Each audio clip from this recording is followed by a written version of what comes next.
Buenas tardes a todos, gracias por estar aquí. Cuando permitimos unos segundos para permitir a la gente que se unan, por favor, siéntanse en libertad de compartir quiénes son y de dónde nos están observando. Me llamo Paola Díaz y soy la gerente de Enlaces con la Comunidad para el Centro de Excelencia de Salud Mental para las comunidades hispanas y latinas. Propulsando cambio a través de la política, una muestra de las políticas según la Academia de la Política, de Academia sobre Política. Para escuchar la presentación de hoy en español, diríjase a la pestaña de interpretación en su panel de Zoom y seleccione español. También puede silenciar la voz del presentador en inglés haciendo clic en silenciar el audio original.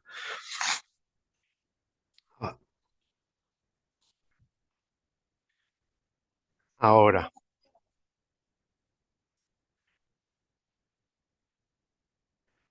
revisaremos algunos recordatorios importantes. El evento de hoy se está grabando y está disponible públicamente a través de nuestra página web y otros canales de comunicación. Durante el webinar de hoy, todos los participantes permanecerán en silencio. Si desea hablar o hacer una pregunta en vivo, puede levantar la mano y se le dará acceso para activar su micrófono. Asegúrese de que el volumen de las bocinas de su computadora esté encendido y alto para escuchar la presentación. Si tiene algún problema técnico, por favor envíe un mensaje al Hispano Latino Behavioral COE mediante el chat. Si tiene una pregunta para nuestro presentador, les pedimos que utilice el chat. Simplemente escriba su pregunta y presione enviar. Estaremos compartiendo una copia de la presentación de hoy en formato PDF a través del chat. También podrá descargarla desde nuestra página web bajo el nombre del evento de hoy. Una grabación del webinar estará disponible en nuestro canal de YouTube. Una vez culmine el webinar, por favor, complete la evaluación. Esto nos ayudará a conocer su opinión y comentarios sobre la presentación, así como los temas y adiestramientos que le gustaría que se ofrezcan en el futuro. El enlace a la evaluación será compartido en el chat. También podrán escanear el código QR al final de la presentación para completarla. Recibirá un certificado de participación por correo aproximadamente una semana después de hoy. Le recordamos verificar su carpeta de correo no deseado o junk folder. La misión del Hispano Latino Behavioral Health Center of Excellence es avanzar y apoyar la sostenibilidad de la salud conductual mediante la promoción de estrategias de prevención, tratamiento, múltiples caminos de recuperación y apoyo en la recuperación que sean impulsados por la comunidad, culturalmente pertinentes y centrados en la persona para las comunidades hispanas y latinas. Nos esforzamos en cumplir esta misión a través del desarrollo y la difusión de información en salud conductual culturalmente informada y basada en evidencia, ofreciendo adiestramientos y asistencia técnica, apoyando el crecimiento y la expansión de la fuerza laboral en salud conductual que sirve a las comunidades latinas. En este momento cedo la palabra a la doctora Cristina Rabadán para que se presente e inicie la presentación. Gracias, Paola. Bienvenidos a todos. Hoy vamos a comenzar uno de los mejores webinars que van a escuchar este año. Va a ser largo, pero queremos que usted se envuelva. Yo soy Cristina Rabadán, soy la moderadora del webinario de hoy. Tenemos tres panelistas, un representado del estado de Georgia, uno de Nuevo México y una representante de uno de los estudiantes que trabaja en el estado de Carolina del Norte y del estado de Wisconsin. Vamos a tener unas reflexiones y se van a entender por qué estoy refiriéndome a estudiantes. Y vamos a culminar con una sesión de preguntas y respuestas. Gracias. Esto es una forma de presentarme para mí. Yo soy un experto en materias bilingües sobre trastornos de sustancias con énfasis en el uso de opioides. Soy, he trabajado por 4 décadas en diferentes áreas, basada en investigación, basada en evidencias, 2 décadas en el Instituto Nacional de Salud, el NIH, como directora de las Américas del Departamento de Estados Unidos de Salud y de Servicios Humanos. También he trabajado en múltiples organizaciones y organizaciones multilaterales como SAMHSA. Soy profesora de la Universidad de George Washington y me gusta interactuar con los estudiantes también como en la Escuela de Salud Pública de la Universidad de Johns Hopkins.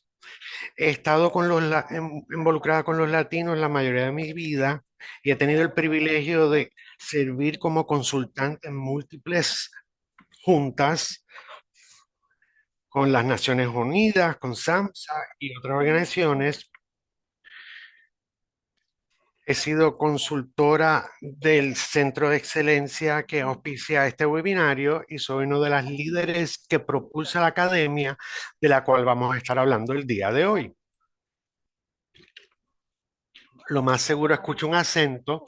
Yo soy originalmente de Madrid, España, y he vivido en los Estados Unidos por 40 años. Y no vine como una niña, vine para casarme con mi esposo. Me encanta la música y me encanta tener reuniones en mi casa en Washington, D.C. Muchos de los que me conocen han estado en mi casa y piensan que mis paellas no son muy malas.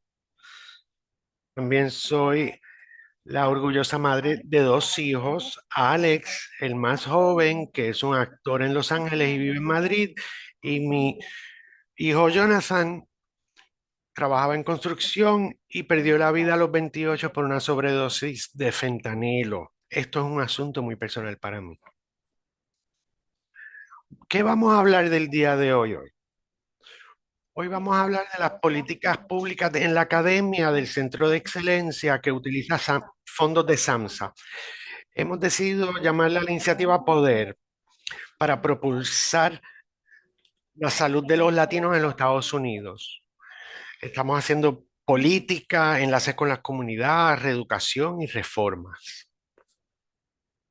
Así que, antes de presentarle a los panelistas, es importante que todos estemos en la misma página y comprendamos qué es una política pública. Una política pública es la avenida por la cual los que hacen las políticas atienden muchos de los desafíos más retantes de la sociedad.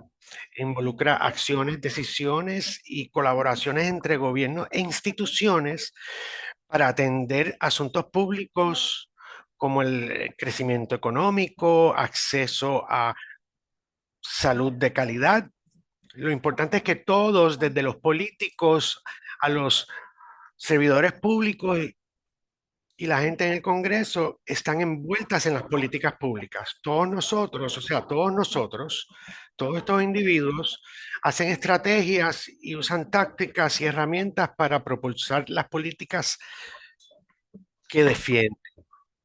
Una cosa que es muy importante y por eso lo enfatizo para entender lo que es una política pública es que mucha gente piensa que la política es ley y aunque hay una relación, son claramente distintas. La ley es un sistema de normas que las instituciones defienden y se enfoca en la legalidad y la estructura, son reglas, mientras que la política son guías o estrategias que se adoptan por las organizaciones para dirigir la toma de decisiones y priorizar ciertas cosas. Mientras las leyes se pasan por los cuerpos del Congreso y se interpretan en las cortes, la política se desarrolla por organizaciones y se pueden ajustar o cambiar de ser necesario sin necesitar precedentes legales. Esto es muy importante. Este segundo punto es muy importante porque en verdad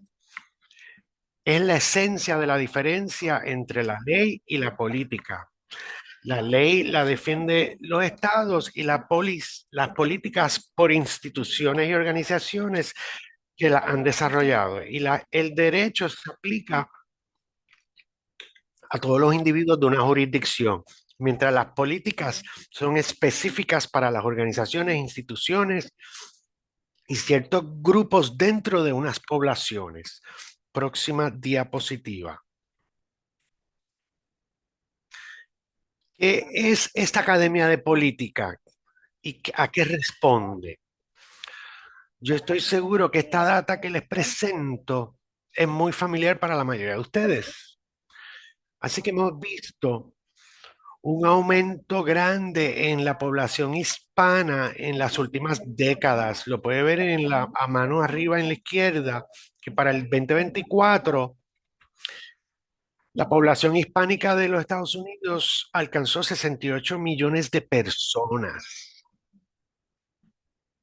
Cuando ve el crecimiento de la población abajo, puede ver que los hispanos constituían más de la mitad del crecimiento poblacional del 2000 al 2024. En 25 años, la ración del aumento es de 56% para la población hispana, mucho más que las poblaciones asiáticas, blancas y otras razas. Algo que es importante para ver, que pueden ver en la tabla circular, es que muchos de los hispanos de Estados Unidos son ciudadanos de los Estados Unidos. Mucha gente desconoce ese hecho. De hecho, 79% de los latinos son ciudadanos americanos. De esos, 44.4% o 67% nacieron en los Estados Unidos y el otro 13% son inmigrantes que se naturalizaron.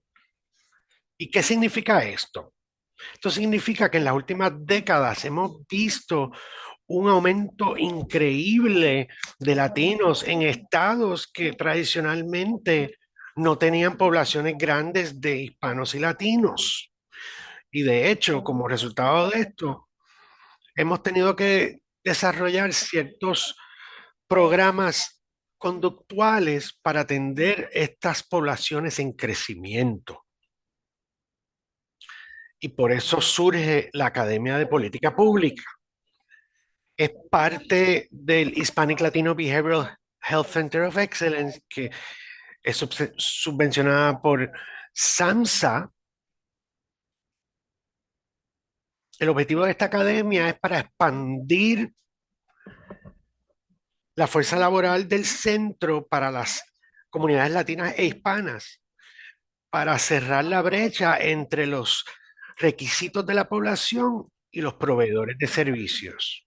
Por lo tanto, el propósito de este esfuerzo es para establecer una academia de políticas que reúne a los estados, a los territorios nacionales o dentro de las regiones estatales para dar trabajo a fondo de crear políticas y estrategias dentro de estos estados para atender la salud conductual de las poblaciones latinos hispánicas en estos lugares. Así que creamos la Academia del 2025 para traer accionistas relevantes. Y lo que quiero decir con esto no es solamente los departamentos de salud estatales, sino también las comunidades, las organizaciones de comunidades, los expertos, el centro de excelencia y la fuerza laboral crítica que son los líderes de la salud latina. Y colectivamente queríamos atender los requisitos de salud conductual dentro del desarrollo de políticas. Así que esto es un intento de hacer una tabla organizativa. Todos estos son los que comprenden la academia en el 2025. El enfoque, obviamente, es en los estados. Y esos estados tenemos representantes de Georgia, Carolina del Norte, Dakota del Norte y Wisconsin. Y en esos equipos no solamente trajeron personal de los departamentos de salud, sino de las organizaciones de comunidades y otros actores. Al darnos cuentos que no queríamos reinventarnos la rueda, también queríamos usar la experiencia de otros estados que han podido tener semejantes desafíos y retos y hayan traído soluciones creativas a estas cosas. Así que los invitamos a la academia de 4 estados y el Distrito de Colombia para que se unan a nosotros en apoyo al esfuerzo de la Academia de Política. Esos estados son California, Connecticut, Maryland, Nuevo México y Washington, D.C. Es obvio que somos un equipo de mucha experiencia, pero no lo sabemos todo. Así que reconocemos que iban a haber asuntos críticos para el esfuerzo que tenemos, así que teníamos que incorporar a expertos en materias particulares de asuntos en que la academia estaba interesado. Por ejemplo, para apoyar todo este esfuerzo, traímos el equipo del Centro de Excelencia y también, finalmente, pero no en último lugar, los estudiantes. A mí me encanta interactuar con los estudiantes porque uno aprende tanto de ellos. Y somos muy afortunados de haber podido seleccionar 10 estudiantes para esta academia. Todos son hispanos y latinos y son brillantes. Todos estaban en diferentes etapas de sus carreras académicas y profesionales. Todos eran estudiantes, son estudiantes de universidad buscando diferentes grados de doctorados y maestrías. Sin embargo, todos estaban estudiando asuntos o materias relacionadas a la salud conductual de los latinos e hispanos. Ustedes van a escuchar un par de estos estudiantes y vamos a tener un segmento de que van a poder hacer preguntas y se les van a poder contestar estas preguntas de qué significa esta experiencia para ellos. ¿Cómo hicimos esto? Creamos esta comunidad con el objetivo de identificar o intentar identificar qué políticas potencialmente son útiles para estos estados que atienden algunos de los requisitos más apremiantes de la salud conductual de los latinos en estos estados. Utilizamos el proceso de políticas de la CDC como guía. Y para muchos de ustedes puede que estén familiarizados con este proceso. Si no, les invito a que presionen en el enlace para que aprendan más al respecto. Como pueden ver, el proceso de políticas del CDC tiene diferentes elementos. La identificación del problema, que clarifica y marca el problema de salud dentro de un lugar específico. El análisis de la política, que usa métodos cuantitativos y cualitativos para identificar soluciones eficientes y efectivas a las políticas y la estrategia y el desarrollo de políticas, lo que adopta las políticas y las pone en papel, como quien dice. El resto recae en las manos de los estados para propulsar esto. Pero eso fue un ejercicio tremendo para todos nosotros. Voy a parar aquí y voy a invitar a Rachel Holman de Georgia, que representa uno de los estados que recibe algunas de las asistencias técnicas. Ella trabaja actualmente en el Departamento de Salud de Georgia, en el desarrollo y es directora de los fondos federales de prevención de suicidio. Ha trabajado en el departamento desde el 2016. Tiene una maestría en consejería clínica en psicología y es licenciada como consejera. Ha proveído servicios en el salud conductual por más de 2 décadas. Alguna de su experiencia pasada es supervisando un equipo de la comunidad en comunidades rurales, proveer liderazgo de salud mental.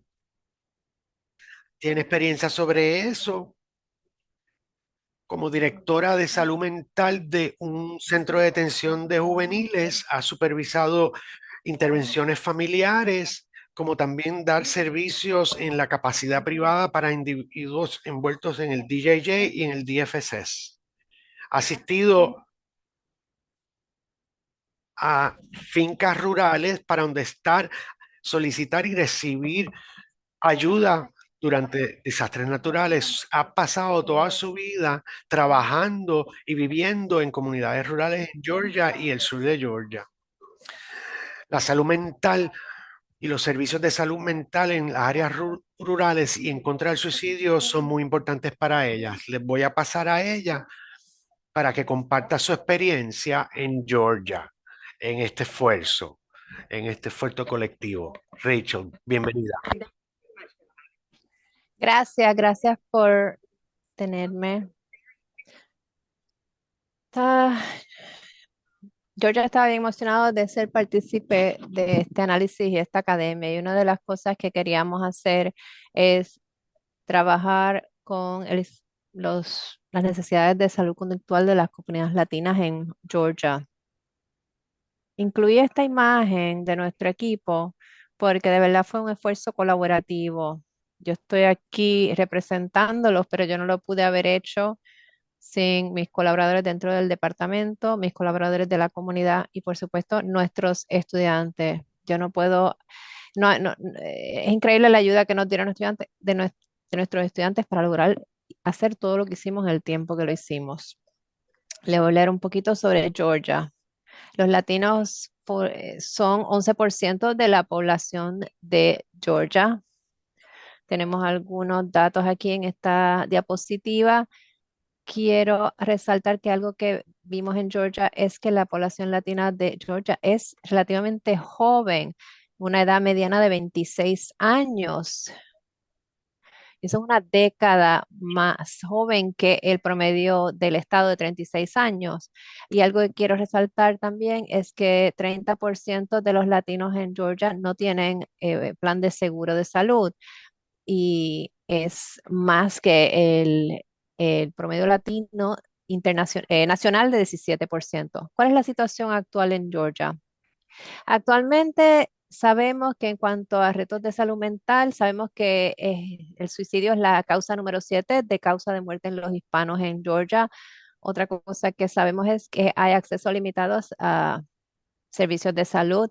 Estamos rankeados 47 en los 50 estados como acceso de salud mental y luego también está la escasez de empleomanía para la salud conductual. Hay menos de 100 profesionales de salud mental disponibles en Georgia, que hablan español.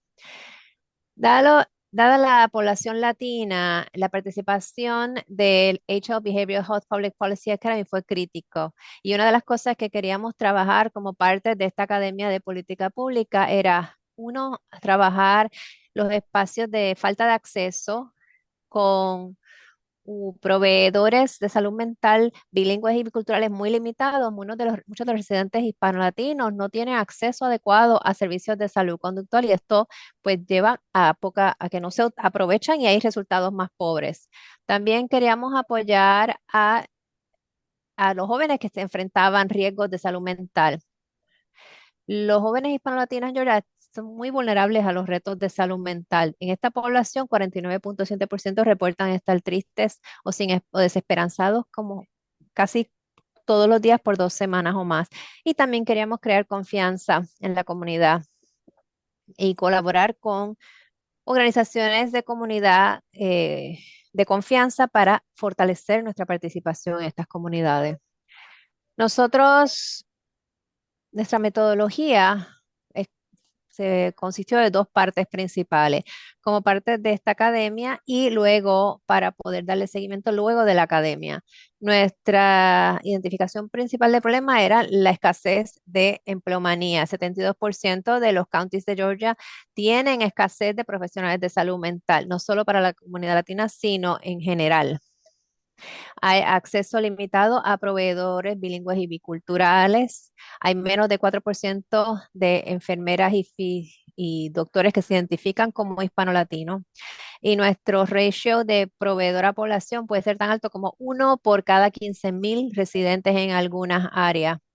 Y tenemos servicios dirigidos y diseñados para personas de habla hispana muy limitados. El segundo problema que queríamos trabajar y que identificamos es nuestra escasez de colección de data. Descubrimos cuando estábamos haciendo esto que los proveedores de DBHDD no tienen data desagregada de étnicas y lenguajes. Y no saben, por ende, no sabemos, ¿verdad?, con quién estamos trabajando a nivel de población hasta que se mejore esta colección de data en el estado de Georgia. Esto evita medir los gaps de servicio que hay y trabajar con intervenciones dirigidas. y contribuye a las disparidades en acceso y calidad de servicio. Aquí tenemos más de nuestro marco de trabajo. Van a tener este slide, así que yo les dejaré que lo miren, pero lo que empezamos a hacer fue mirar las opciones que teníamos para políticas públicas.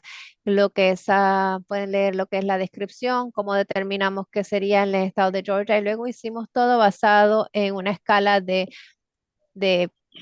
probabilidad y de costo. ¿Qué podemos hacer para de verdad mover esto hacia adelante? Queremos, queríamos que los líderes del estado de Georgia fueran parte de esto y que nosotros trabajáramos en cosas que de verdad pensábamos que podíamos tener éxito en implementar una vez la academia concluyera. ¿Qué decidimos hacer? Hubo varias cosas que queríamos de verdad con las que queríamos progresar. Una era nuestras certificaciones de pares bilingües. Para nuestras certificaciones de pares de bilingüe queríamos asegurarnos que hacíamos nuestros CPS y CARES en español. Y lo que esto significa en el estado de Georgia es que se desarrolla un currículo bilingüe y establecer esa certificación, ese proceso de credenciales y asegurar financiamiento y reembolso de Medicaid y también identificar personas interesadas claves que fueran parte del proceso. Y lo bueno de esto es que esto se puede lograr en poco tiempo. Ya empezamos a hacer esto, sé que Cristina va a estar emocionada de escuchar esto. Ya empezamos a desarrollar este proyecto con nuestras partes interesadas. Y hoy misma me reuní con una parte interesada nueva, posible, que tal vez quiera unirse a hacer este trabajo posible. Otra cosa que queremos hacer es monitorear y reportar las demográficas del trabajo bilingüe, crear y distribuir eh, surveys a nivel estatal, estandarizar la colección de data y los reportes, educar a los staff sobre la importancia de la data. Y esto también lo podíamos hacer en poco tiempo y es algo que definitivamente queríamos adelantar en el estado de Georgia. Próximo diapositiva. ¿Cuáles eran algunos de los retos y limitaciones? Primero que nada, como hay una límite de empleomanía en este espacio de trabajo, es a través de todo el estado de Georgia. Así que la capacidad de trabajo de nuestro staff, dada las prioridades, era difícil. También hay limitaciones de Medicaid. No es un estado con Medicaid expandido en Georgia. Y había unas preocupaciones en cuanto a esto. Y luego el financiamiento para apoyar estas iniciativas. En resumen, para resumir un poco, qué era nuestro por qué, nuestro cómo y cuál es nuestro qué es lo que estamos haciendo. Nuestro por qué, reconocimos que en el estado de Georgia hay una necesidad para políticas específicas para la salud conductual hispano-latina en Georgia. Sabemos que tenemos una escasez de profesionales de salud conductual en el estado. Sabemos que hay servicios de salud conductual culturalmente sensibles disponibles. Sabemos que hay gaps en la colección de data el- en la empleomanía de salud conductual bilingüe y biocultural. Y sabemos que estas barreras afectan a las comunidades hispano-latinas y su habilidad de accesar y participar de este tipo de cuidado. ¿Cómo lo hicimos? ¿Qué tipo de acercamiento usamos para desarrollar políticas? Nos basamos mucho en el trabajo de política de Dr. Mancini. Él era uno de nuestros colaboradores que se unió al trabajo y ha continuado colaborando para ayudarnos. Seguimos las recomendaciones de repasos de literatura y análisis de data y evaluamos ejemplos de estados modelos que implementaron unas estrategias exitosas y relevantes que podríamos aplicar en el estado de Georgia. Y las políticas propuestas, propusimos dos políticas como parte de esta academia. Una fue desarrollar e implementar un un programa de bilingüe a nivel estatal para especialistas certificados por pares y también monitorear la fuerza laboral bilingüe a través del sistema de salud de Georgia. ¿Cuáles son nuestros próximos pasos? Para la primera política, desarrollar e implementar un programa estatal bilingüe para CPS and CARES. Ya empezamos el plan a corto plazo, planificación y preparación que esperamos ya para septiembre. Uno es planificar, pedir el currículo de nuestro Jimmy HSN y GCO4R, identificar los proveedores apropiados para traducir los currículos, traducción del currículo y adaptación y reunirnos con el Medicaid Coordination para discutir la viabilidad del proceso de añadir credenciales y el modificador. Georgia está liderando por varios años y muchas décadas en cuanto a los Modified Peer Specialists y queremos seguir continuando, seguir haciendo eso y queremos delinear políticas y procedimientos para este proceso de credenciales y encontrar financiamiento para apoyar este trabajo. Seguimos a medio término y a largo plazo. A medio plazo es mirar esa infraestructura de entrenamiento, identificar ese primer cohort, desarrollar el modelo para entrenar al entrenador, contratar staff bilingüe y la implementación, certificación, credenciales, añadir esos modificadores para servicios en español o auspiciados por CPS y CARES bilingüe. Y por último, resultado y evaluación, seguir los resultados de los participantes, su feedback, entender la implementación y cómo va y seguir los números de los CPS MH Cares de habla hispana. También vamos a mirar los próximos pasos de la segunda política y aquí es donde queremos crear y distribuir una encuesta a nivel estatal para evaluar el tamaño y los demographics del Georgia's Hispanic Latino and Bilingual Behavioral Health Workforce. A corto plazo, tenemos ya nuestros especialistas de data trabajando con nuestros colaboradores de comunidad en este equipo para crear unas metas de encuesta y preguntas clave, evaluar la poca data que ya tenemos, identificar la plataforma para distribuir esta encuesta y desarrollar esta encuesta y traducirla al español. A medio término es implementación y ver cómo eso es en la medida que hacemos este proceso.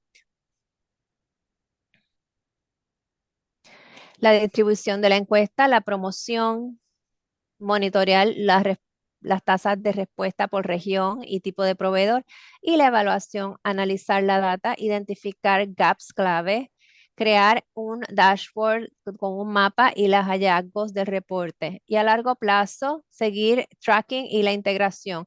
¿Qué significa esta fuerza de trabajo bilingüe integrada? ¿Cómo se ve los requerimientos de contrato y cómo va a ser esa fuerza laboral?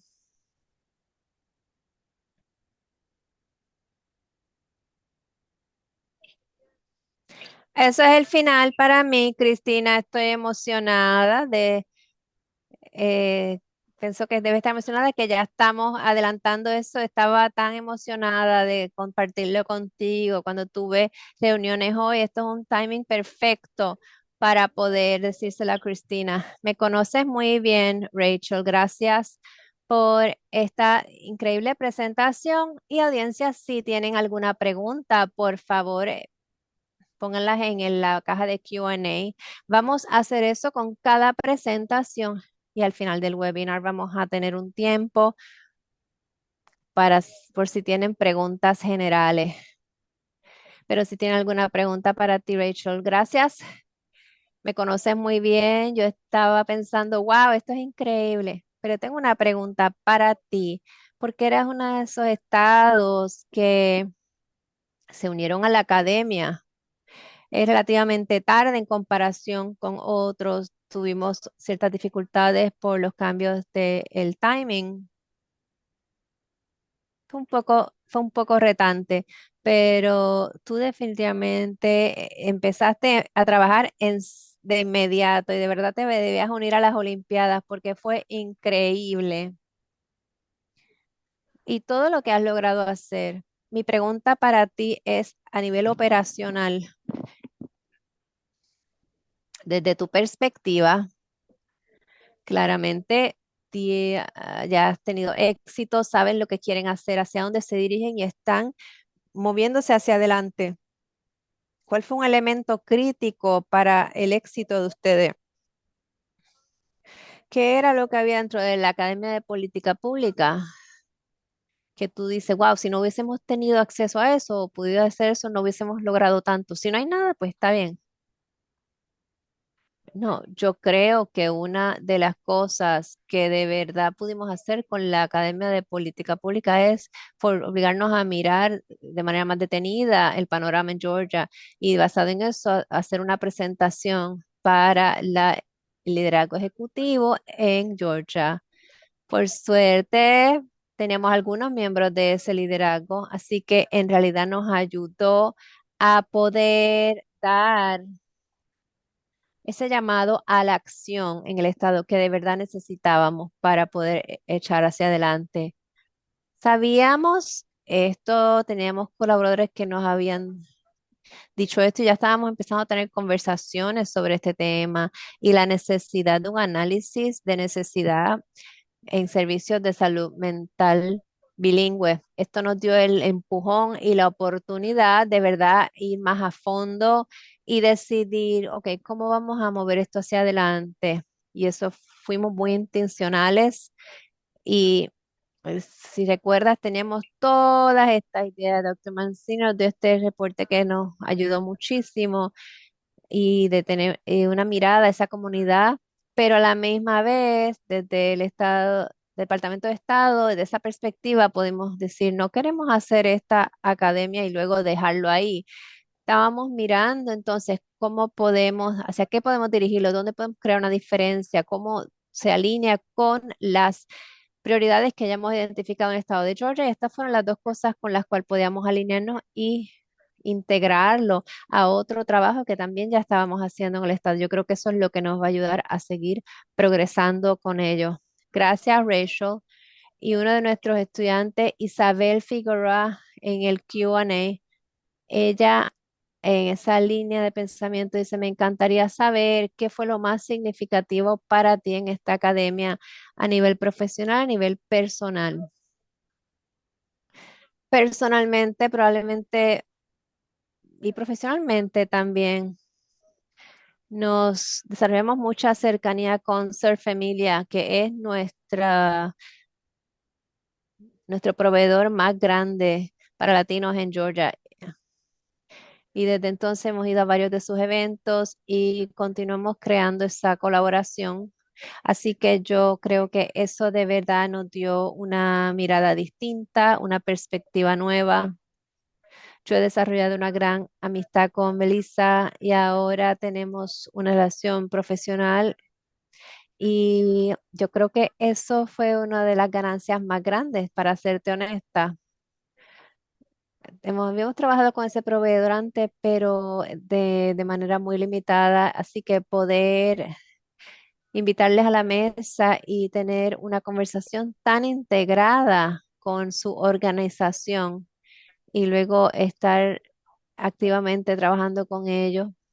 Luego de la academia volvimos al estado de Georgia y realmente eso ha hecho una gran diferencia para mí a nivel personal y profesional. Fue algo muy importante. Muchas gracias, Rachel. Fue muy evidente para nosotros que aunque los estados recibidos trabajan mano a mano, no siempre tienen el espacio para de verdad escucharse los unos a los otros por prioridades distintas y también no siempre pueden desarrollar una unión fuerte para moverse hacia una meta en común.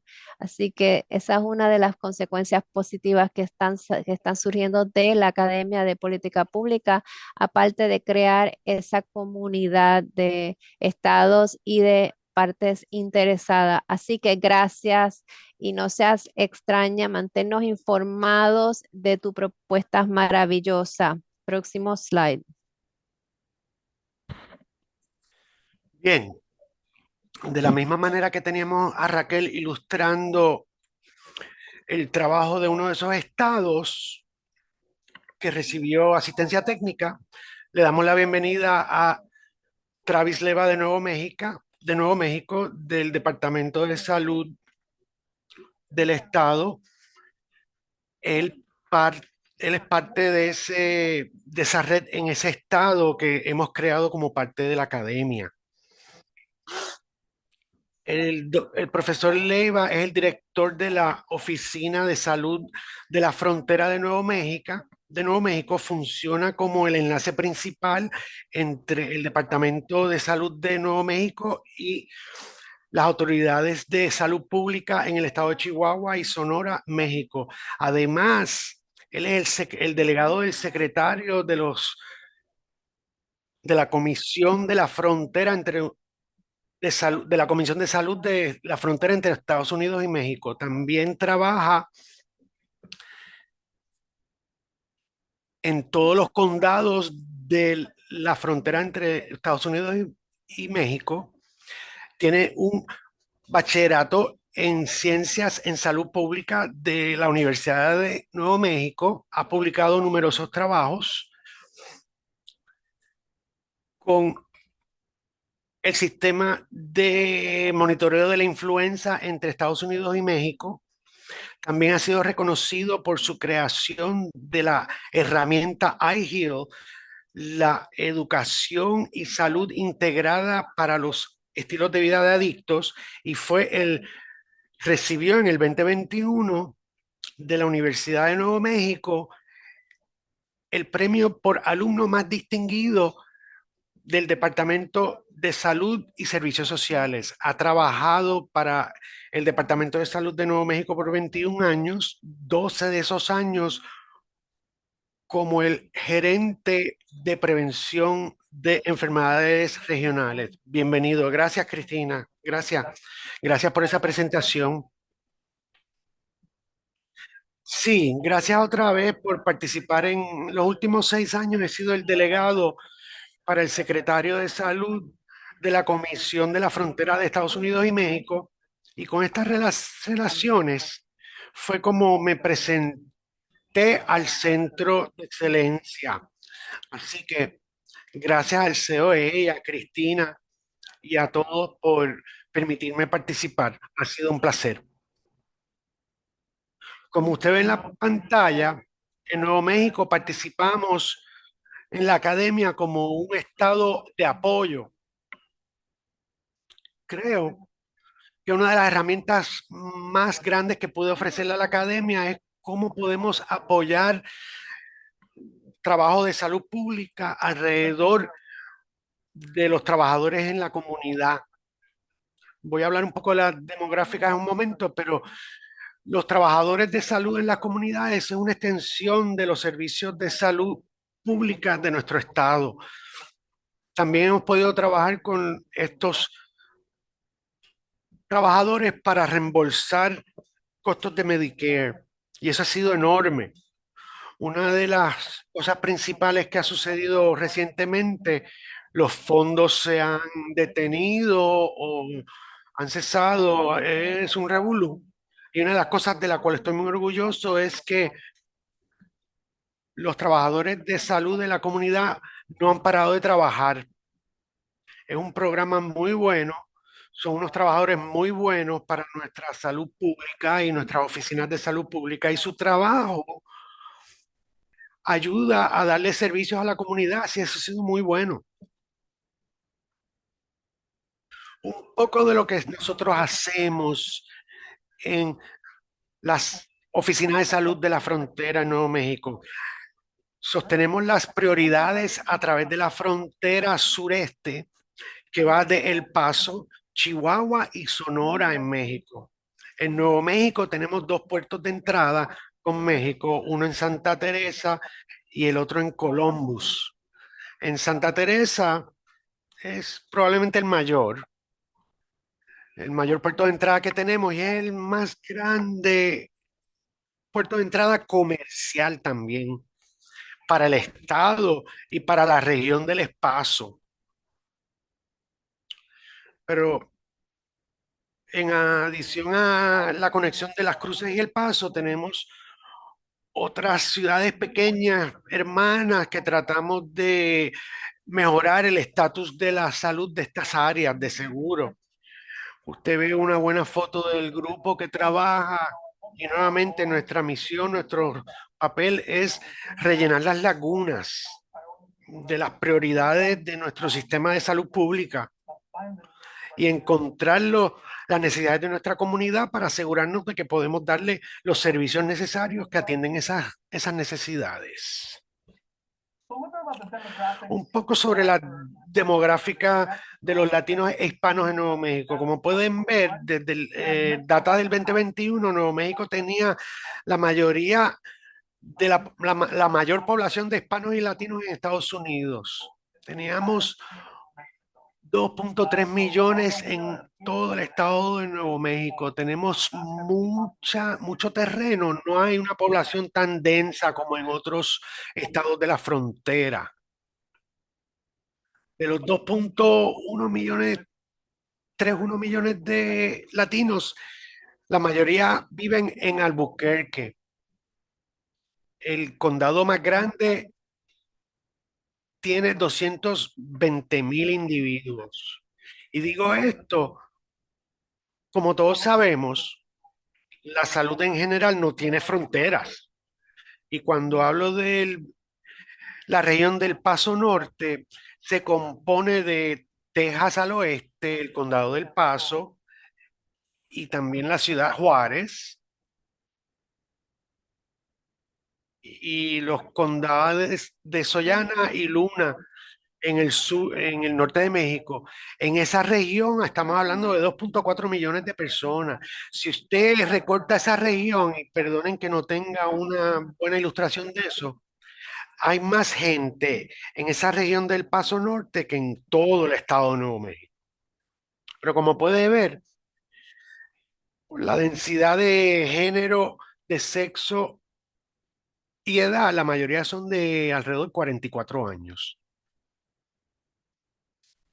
Una de las cosas que contribuimos a la academia como un estado de apoyo, nuestro trabajo con las organizaciones de comunidades, también con las herramientas que le damos a estos trabajadores, porque pueden utilizar estas herramientas para conseguir servicios en nuestra región.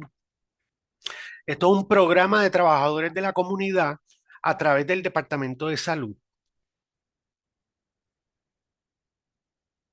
Como pueden ver, una de las cosas más grandes que para poder recibir reembolsos por servicios por los trabajadores de la comunidad, tuvimos que comenzar con legislación. Como pueden ver, está pequeño, pero cuando reciban la presentación pueden ampliarlo. Es una carta de apoyo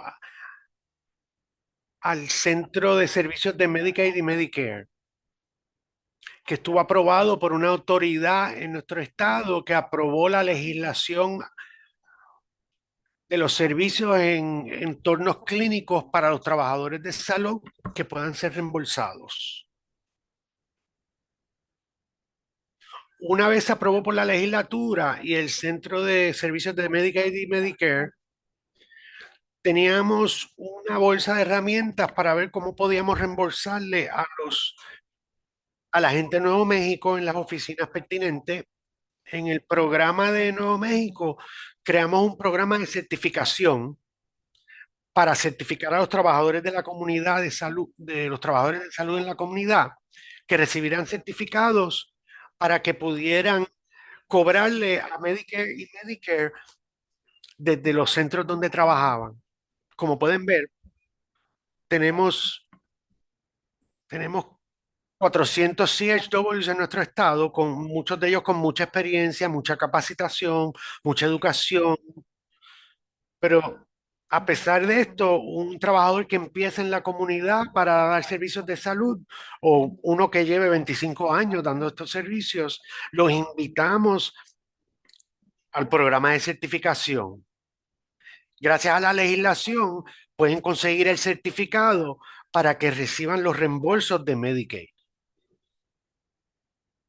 La oficina de trabajadores de salud de la comunidad tienen acceso al programa de certificación en línea a través de todo el estado. Y una vez son certificados, pasan por el proceso de Medicare para recibir el número de NPI, el número de matrícula y el número de la organización, además de recibir capacitación del Departamento de Salud, pero también de CMS, para que puedan saber el proceso de cobro y que todo está en regla dentro de la clínica donde trabajan para que puedan ser reembolsados por Medicare. Como he mencionado antes, este bolso de herramientas que compartí con la academia y el Estado está disponible en línea y pueden usar una búsqueda Google para encontrarla. En Nuevo México, muchos de los que contratamos en nuestras instituciones y centros de salud utilizan esto para cobrarle a Medicaid por sus servicios. Aquí en el Departamento de Salud, como mencioné, teníamos como 16 trabajadores en la salud de la frontera trabajando en el programa WIP, en el programa de planificación familiar, de enfermedades venéreas, de VIH y de programas aún de vivienda y que proveen educación, distribución, subuxones para tratamiento de uso de sustancias. Si le dan, vamos un poco más atrás, estábamos listos el 1 de abril para empezar a cobrar por todos estos servicios de estos 16 empleados de salud, pero todos los fondos se terminaron el 14 de marzo, antes de que pudiéramos aún empezar.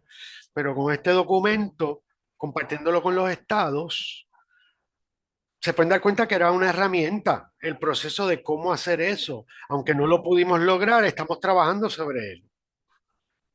Pero una de las cosas más grandes que nos falta y de que nos dicen la gente de nuestros servicios clínicos es que los trabajadores de salud en la comunidad son los que encuentran a la gente en las áreas rurales que son difíciles de contactar. Encontraban gente que no tenía teléfonos, computadora o acceso al internet.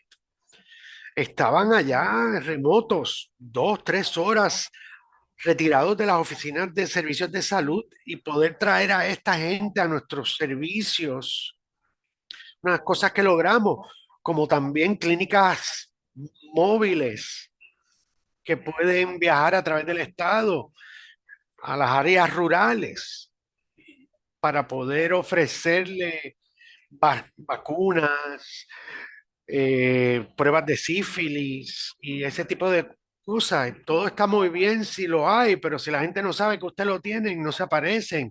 Y eso es lo que los trabajadores de la comunidad trajeron a la mesa, una concientización. Antes de que la clínica móvil llegara allá, podían traer a la gente allí porque eran miembros de la comunidad que tenían mucho respeto y mucha confianza.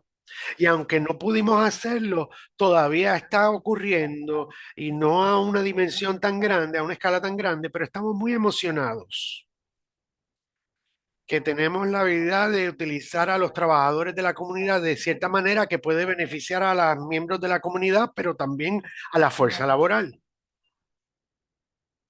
La actitud de poder hacer las cosas, nunca he tenido un trabajador de la comunidad que me ha dicho que no puede hacer algo. Aunque hayan obstáculos, siempre se están sentando a decir cómo podemos resolver esto, cómo podemos superar esto, cómo podemos asociarnos para completar esto. Esto es una necesidad de salud pública, tenemos que atenderla. Esa siempre ha sido la actitud y sigue siéndolo hasta el día de hoy. Pero una de las cosas que estoy emocionado de anunciar es que ahora mismo estoy trabajando con la Oficina de los Trabajadores de la Comunidad de Salud para dar certificados de salud mental, de servicios de salud mental.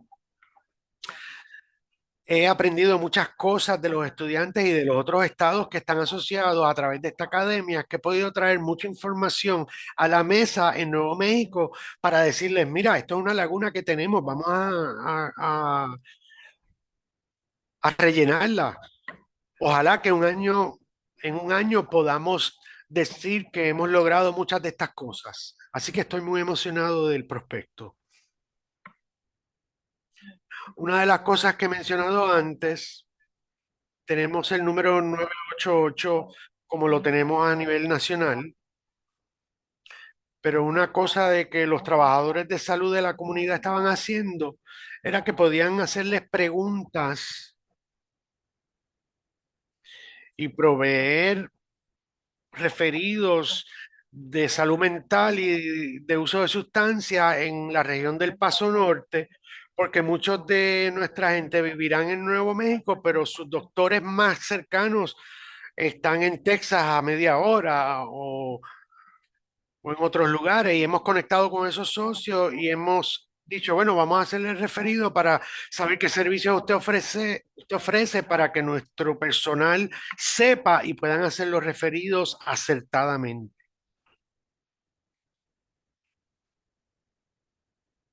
Muchos de ustedes van a conocer el CCBHC, que es la comunidad certificada de clínicas de salud conductual que proveen una gran gama de servicios de salud mental y de salud.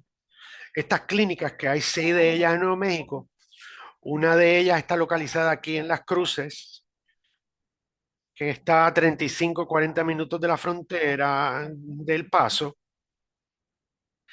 Estas clínicas están certificadas por el gobierno federal, garantizando cuidado de calidad, personal de calidad, y nuestro personal de Las Cruces ha podido iniciar la respuesta de la crisis que están dando servicios a individuos a pesar de su capacidad de pagar, de su estatus,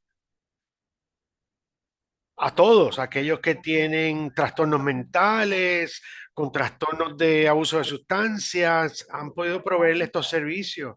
Nuestra actitud, gracias a la academia, es que estamos buscando la manera de ver cómo podemos llevar el anuncio a través de los trabajadores de la comunidad, porque muchas veces la población latina no está al tanto o quizás hay obstáculos culturales, pero si conocen que estos programas están disponibles para atender estas necesidades, pues queremos que se enteren y queremos que los trabajadores de la comunidad se hagan expertos para poder educarlos e informarlos para que puedan recibir estos servicios.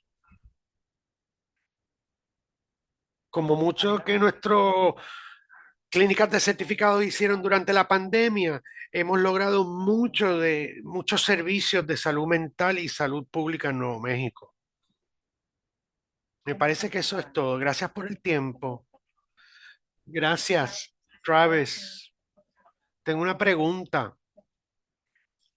¿Cuál fue la contribución de la academia a ti? Y ya usted lo habló, así que esto está muy bueno.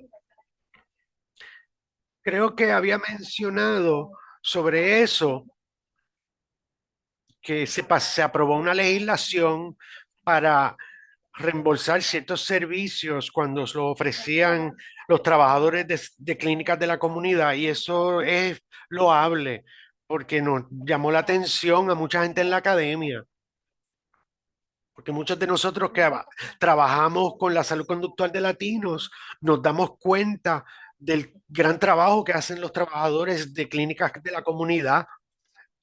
Pertenecen a la comunidad y tienen una pasión y una dedicación a nuestra comunidad y pueden establecer confianza con nuestra comunidad. Yo recuerdo estar en Nuevo México cuando se aprobó esa legislación y no lo dije, pero la razón por la cual me dirigí a Travis fue porque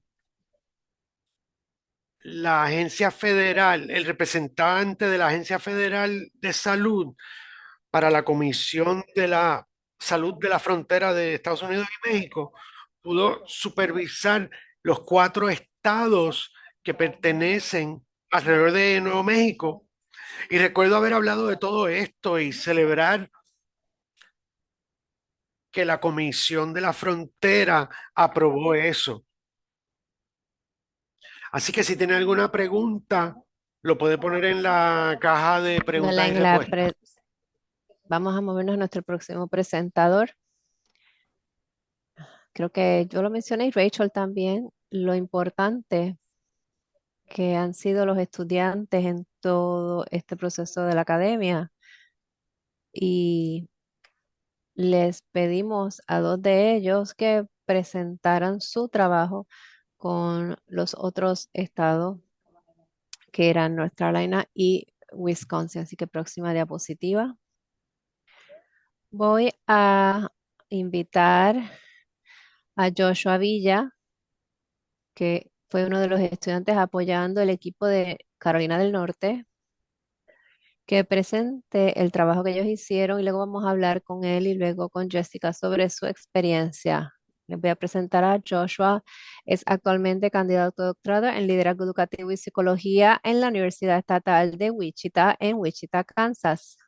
Su investigación se centra en el desarrollo de un programa preventivo destinado a aumentar la concienciación sobre la salud mental entre las poblaciones minoritarias, con un énfasis particular en los efectos del machismo en el bienestar mental de los hombres hispanos. Les puedo decir que ese tema de cómo trabajamos con los hombres hispanos en salud conductual, ese tema llegó a nuestra reunión final de la academia en persona porque era una pregunta común que todos los miembros tenían. Así que no solo tuvimos un experto de la materia, sino que evidentemente la contribución de Joshua a ese tema fue instrumental. A lo largo de su trayectoria académica y profesional ha mantenido un profundo compromiso con la salud pública y la defensa de las comunidades desfavorecidas. Se apasiona, les puedo garantizar que lo es en identificar las deficiencias en los servicios y trabajar en busca de soluciones innovadoras y centradas en la comunidad. Su trabajo reciente le ha llevado a centrarse más intensamente en las zonas rurales con alta población hispana, donde él entiende que la investigación, y como científica esto me encanta, él entiende que puede descubrir información crucial y contribuir a un cambio significativo. Ayudar a su comunidad siempre ha sido un valor fundamental en su vida.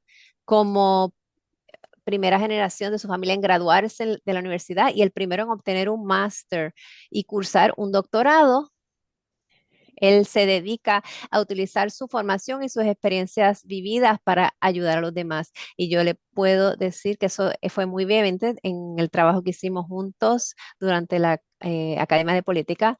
Dice que su participación en la Academia de Política ha reforzado aún más su capacidad de trabajar en abogacía, proporcionándole las herramientas y la plataforma necesaria para crear un impacto duradero mientras avanza hacia sus objetivos profesionales.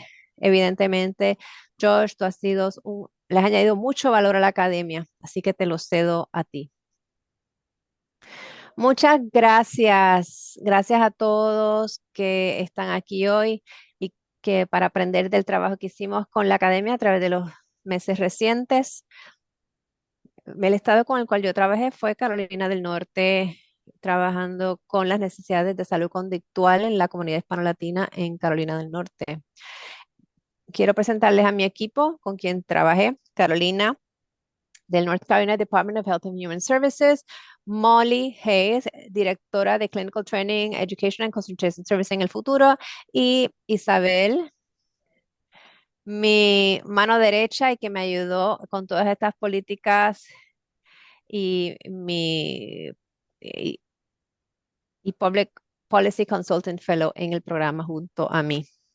El propósito de nosotros trabajar con este tema era resaltar las disparidades de salud conductual entre latinos en Carolina del Norte y hacer abogacía por la solución basada en política, particularmente a través de la creación del Community Mental Health Worker para expandir el cuidado culturalmente responsivo.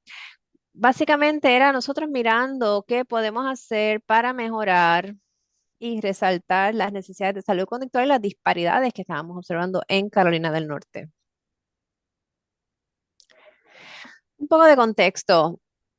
Hay un crecimiento grande dentro de la población de Carolina del Norte. 1.1 millones se proyecta Ahí en Carolina del Norte se proyecta que se va a duplicar para 2050. Hay una necesidad creciente. La medida que la comunidad crece, hay necesidad de más cuidado de salud conductual. Las disparidades que vimos en las comunidades latinas enfrentaban limitaciones de barreras de lenguaje y mucho estigma en la salud mental, y en las áreas rurales son las más impactadas. Las áreas rurales tenían menos acceso a proveedores, haciéndole más difícil a esas familias latinas tener acceso. ¿Por qué es importante? Si no estudiamos esto, esto va a seguir empeorando sin ningún cambio. En las áreas rurales era donde más veíamos este impacto negativo en Carolina del Norte. La participación del Hispanic Latino Behavioral Health Policy Academy guió el acercamiento que tuvimos a esto. Nos enfocamos en el framework de CDC que guió este proceso, y eso aseguró un acercamiento basado en evidencia para identificar soluciones de política que expandían nuestro acceso a servicios conductuales hispano-latinos. Utilizamos los factores 5 que identificar que nos decía que no habían esos servicios disponibles en el estado. El segundo era analizar el problema, qué causa esa necesidad y qué recursos hay disponibles. Tercero, desarrollar una estrategia que es aumentar el servicio que respeta lenguaje y cultura. Cuarto era implementar una política y con colaboradores para ayudarnos, y luego la implementación, crear la política y luego implementar la política. El centro de este proceso es educación y participación de la comunidad para asegurarnos que las voces hispano-latinos guiaban cada paso del proceso. También utilizamos evaluaciones para medir el progreso a través del tiempo. Los problemas identificados: había una escasez de proveedores. 94% de los counties no les hace falta profesionales de salud mental, particularmente de habla hispana. Hay una tasa de falta de seguro. 31% de los latinos no tienen seguro médico, haciéndole difícil accesar dentro de espacios de Carolina del Norte. Estresores económicos: 22% viven en pobreza. Exposición alta al trauma. Las personas enfrentan trauma, crímenes, migración, jóvenes no acompañados. Resultados de salud mental pobres: más depresión, más suicidio y más uso de sustancias. Barreras del sistema de navegación, lenguaje, transportación, miedo a documentación les impedía pedir ayuda, y la necesidad de cuidado culturalmente responsivo. Servicios que en verdad no están respetando el lenguaje o la cultura latina, haciéndole más difícil conectar con los individuos que viven en Carolina del Norte. Nuestra propuesta principal de política era crear y financiar un Community Mental Health Worker, un credencial para esto. Eh, Crear una política de que tienen que tener credenciales, crear una certificación con entrenamiento en salud conductual, facilitar reembolso de Medicaid, dándole un camino más fácil para esto. Y otras estrategias era incentivos de reclutamiento, caminos para licenciatura, especialización de intérpretes en salud conductual, educación, una guía de educación de escuela superior a programas graduados, cómo ayudarlos a cómo aprender de cómo moverse a este plan de carrera, y desarrollo de la fuerza laboral a través de HB 67. Los que no saben qué es HB 67, es una ley que le ayuda a los trabajadores de salud conductual para accesar sus licencias y sus facilita. North Carolina se ha unido para ayudar a los doctores cualificados a ser licenciados en múltiples estados y así facilitarlo. Tener- los PAs van a tener más independencia.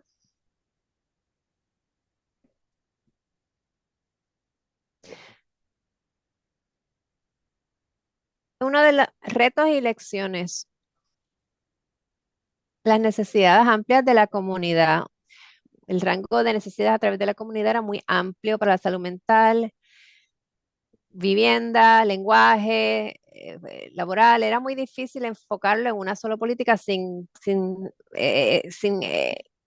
evitar excluir algunas cosas. No hay un sistema de data centralizado de los proveedores de salud mental en Carolina del Norte, lo que limitaba la habilidad de hacer unas proyecciones sobre el campo laboral. Disparidades geográficas entre lo urbano y lo rural son muy distintos y muchos no tienen proveedores para nada y era muy difícil crear una política con una solución que aplicara a todos. Y instabilidad en la política, otra barrera en los niveles estatal y federal, haciendo difícil la planificación a largo plazo y hasta difícil de ejecutar. Y capacidad limitada. El equipo fue hecho por un equipo pequeño, todos nosotros balanceando trabajo de educación y con la academia, lo cual limitó cuánto pudimos colaborar con ciertas personas para generar nueva data. Y básicamente todo fue basado en estudios y basado en lo que ya sabíamos versus en realidad entrar en la comunidad y aprender de eso. Este fue nuestro timeline. A corto plazo, 0 a 12 meses, era crear unas propuestas de política y ideas de financiamiento, educar a los políticos sobre los mindsets de los programas, apoyar a los trabajadores de la comunidad, pilotear el CMH entrenamiento. Próximo sería nuestro término medio de 1 a 3 años, colaborar con universidades locales a través del House Bill 67 para reclutar a estudiantes de servicios humanos, diseminar el entrenamiento a través de esfuerzos de asistencia técnica, preparar para reembolso de Medicaid, definiendo estos modelos y largo plazo, 3 a 5 años, expandir colaboraciones con NCC, HWA en las universidades para hacer puntos de demostración con los trabajadores de la comunidad e integrar Medicare Funded Models y coleccionar data a nivel estatal con integración.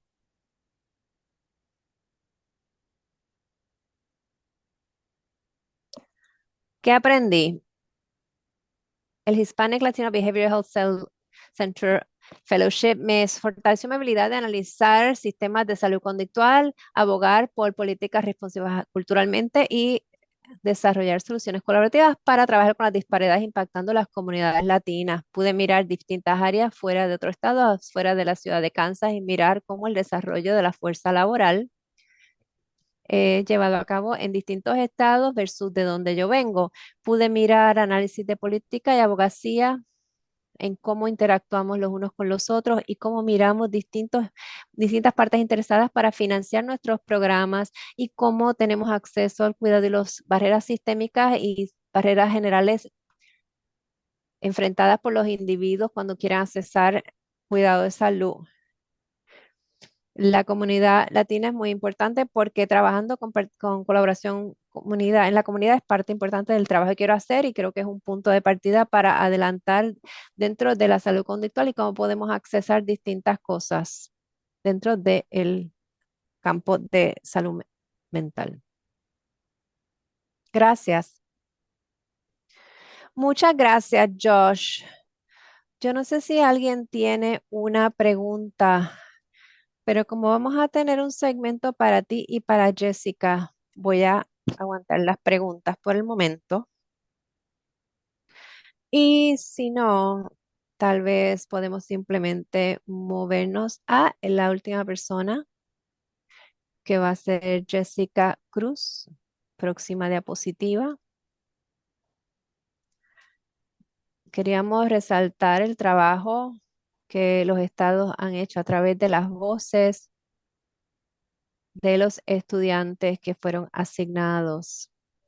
El tema presentadora es Jessica Cruz, que trabajó con el equipo de Wisconsin. Jessica tiene una maestría en salud pública, trabajando en una maestría para salud pública en epidemiología en el Milken Institute School of Public Health en George Washington University. es primera generación mexicoamericana y está muy apasionada sobre adelantar la equidad en el cuidado de salud y mejorar el bienestar de las comunidades hispanolatinas a través de los Estados Unidos. Su trabajo enfoca en entender cómo los factores sociales, conductuales y de política influencian la enfermedad crónica y los resultados de salud mental en poblaciones poco servida y se enfoca en aplicar el estudio epidemiológico para desarrollar soluciones basadas en equidad y en data para reducir las disparidades en obesidad, diabetes, hipertensión y salud conductual. Y todos estos están muy relacionados y a veces parecería que en el campo de salud conductual no podemos suficiente atención en en data de alta cualidad que está viniendo de los estudios epidemiológicos. Así que es una de las cosas que claramente Jessica contribuyó a no solo el equipo de Wisconsin, sino a toda la comunidad de nuestra Policy Academy. Como fellow en el Hispanic Latino Behavioral Health Policy Academy, ella colaboró con las organizaciones y partes interesadas en Wisconsin para analizar, revisar y diseñar política pública con recomendaciones para fortalecer los sistemas de salud conductual para las comunidades hispano-latinas. Esta experiencia, como ella dice, profundizó su compromiso para conectar los estudios y la política, que eso me calienta el corazón porque esa es mi carrera básicamente. Y lo quiere hacer usando evidencia para informar unas estrategias sostenibles basadas en la comunidad que mejoran los resultados de salud y avanzan la equidad a niveles estatales y locales. Gracias, Jessica. El piso es tuyo. Gracias por esa presentación, Cristina. Mi nombre es Jessica Cruz y hoy estoy muy emocionada de compartir la perspectiva estudiantil de cómo el equipo de Wisconsin desarrolló recomendaciones de política para fortalecer la salud conductual latina. Estos son los nombres de nuestro equipo de Wisconsin. Consistíamos de líderes en el Wisconsin Department of Health, incluyendo expertos en servicios multiculturales, peer support y planificación estatal. También teníamos representantes de Centro, que es una sin fines de lucro latino en Wisconsin, y Noble Community Clinics. Y Frank y yo, los dos éramos estudiantes de distintas universidades que servimos como los consultores de políticos slash fellows para este equipo. Para darles un poquito de contexto sobre la situación en Wisconsin, 7.6% de la población en Wisconsin es latina. En este mapa a la izquierda pueden ver que los latinos a menudo están concentrados en el área sureste de la región. Nuestro estudio del State Health Improvement Plan y las discusiones generales que tuvimos con el equipo nos informaron que el estigma en cuanto a salud conductual y mental es un reto grande dentro de las comunidades latinas en Wisconsin. Muchos residentes latinos confrontan un pareo pobre entre lo que necesitan y lo que están disponibles o dispuestos a ofrecer y tiene mucho que ver con la poca representación de individuos de habla hispana dentro del campo de salud conductual y salud mental. Adicionalmente, hay muy pocos programas de entrenamiento diseñados para eh, personas especializadas latinas.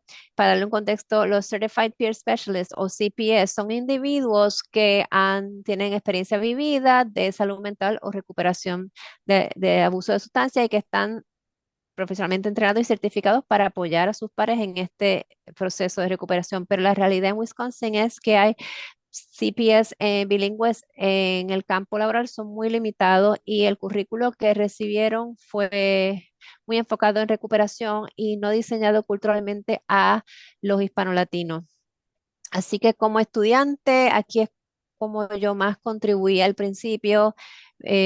Junto con Frank, reunimos data demográfica que revelaba que el Wisconsin State Health Insurance Plan y resumimos cómo hay unos efectos sistemáticos que afectan la comunidad hispana. Esta diapositiva representa la guía que seguimos.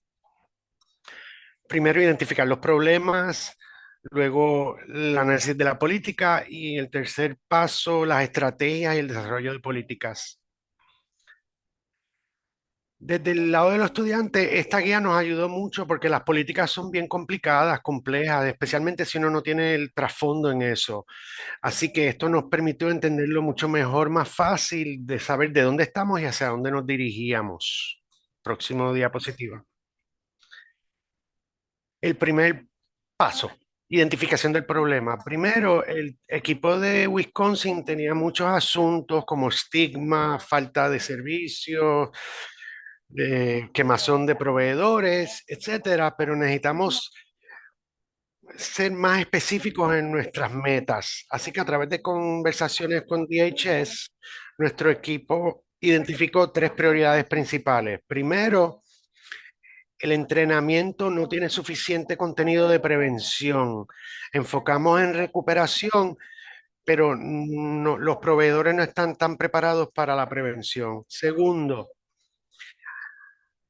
hay muy pocas oportunidades de entrenamiento bilingüe para los trabajadores. Ahora mismo hay un centro donde se pueden conseguir estos servicios en King County, en el sureste, en la región sureste, así que es una buena localización, pero desafortunadamente centro solamente puede entrenar 44 pares certificados al año, lo cual es muy por debajo de la demanda, sin mencionar la disponibilidad geográfica. Y por último, el entrenamiento de CPS no reafirma la cultura como a nosotros nos gustaría. Nos gustaría proveer contextos culturales para trabajar con familias latinas, individuos en los que las estigmas y las dinámicas familiares afectan cómo experimentan la salud conductual. Así que queremos proveer educación continua, culturalmente responsiva. El sistema core de CPS no confronta estos asuntos. Así que esto resulta en que los padres se sientan no tan preparados para bregar con los asuntos culturales de la población que atienden. Una vez que identificamos los tres problemas claramente definidos, nos movimos al próximo paso, la estrategia, el desarrollo de política. Nuestra primera estrategia y nuestra primera recomendación de política fue añadir un componente de prevención al currículo de CPS para que podría ser y que fuera culturalmente representativo. Nuestro primer enfoque en fortalecer el currículo existente e integrar un poco más de contenido a través de un comité de consultoría que pudiera proveer expertos. Este Advisory Committee reclutó gente de organizaciones comunitarias, de grupos latinos y de otros representantes de la salud conductual latina para demostrar que no solamente está orientada hacia la prevención, pero también orientada hacia los problemas a ser culturalmente responsivo. La segunda estrategia, expandir la capacitación disponible de CPS, incluir ciertos condados que tienen una alta necesidad y asociándonos con organizaciones latinos para que la carga no solamente le caiga a centro y asegurar entrenamiento, más materiales y participantes. El objetivo aquí era ir más allá de las dos reuniones anuales y hacer el entrenamiento más accesible a nivel estatal. Yo apoyé ambas estrategias de varias maneras. Primero, desarrollé un estudio de prevención para que Wisconsin pudiera utilizarlo. Miramos al estado de Illinois y de Michigan y otros estados cercanos. Y también nos reunimos con equipos de Nuevo México y de Maryland para entender cómo ellos navegaban los servicios de prevención y cómo evaluaban sus programas, lo cual resultó muy conveniente para nuestras conversaciones. También tuvimos reuniones de uno a uno con los coordinadores de servicios de pares de Wisconsin para entender las recomendaciones de políticas y cuáles son las restricciones mientras nos movemos adelante.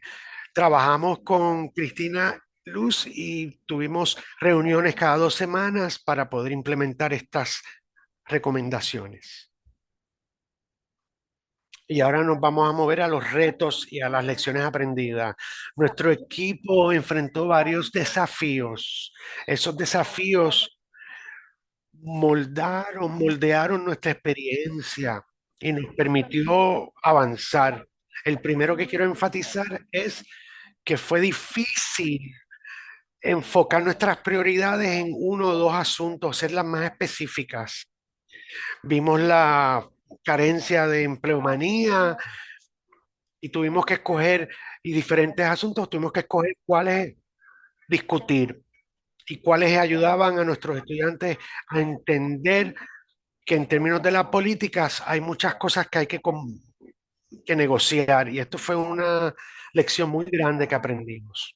Nuestro segundo desafío era que teníamos fuerza laboral limitada, especialmente de los pares certificados bilingües. Esto fue un desafío porque queríamos saber dónde estaban, dónde trabajaban estos especialistas bilingües y qué comunidades atendían y si estaban haciéndolo todavía o no, para poder entender qué regiones de Wisconsin necesitaban más especialistas pares certificados. Y eso fue un poco difícil porque no teníamos acceso a esa data. Otro desafío fue que había cierta incertidumbre en el clima nacional y esto nos preocupaba por las restricciones de fondos, ¿no? Y las lecciones aprendidas, yo diría que a los estudiantes, le diría a los estudiantes, a todos los que quieren participar en la academia el año que viene, que sean más específicos en su alcance, más temprano en el proceso, porque tratar de resolverlo todo no es bueno. Discúlpenme.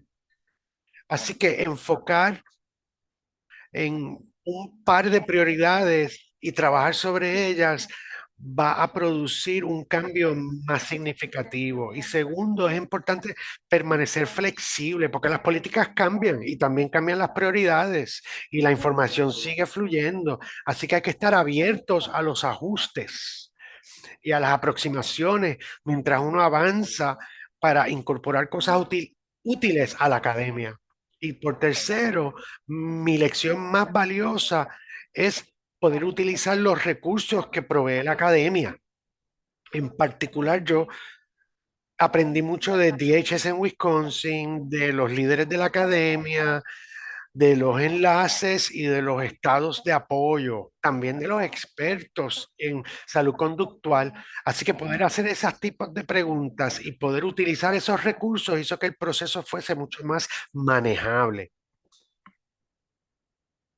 En términos de los próximos pasos, estoy contenta de decir que nuestras recomendaciones no permanecieron en el campo teorético. Wisconsin sí hizo un plan de acción para implementarlos con el programa piloto de prevención para entrenamiento bilingüe en el centro, que incluía evaluar los resultados y la satisfacción de los participantes para ver qué necesitaba más refinamiento, más atención y qué parte de la capacitación de CPS podía apoyar mejor a la comunidad latina.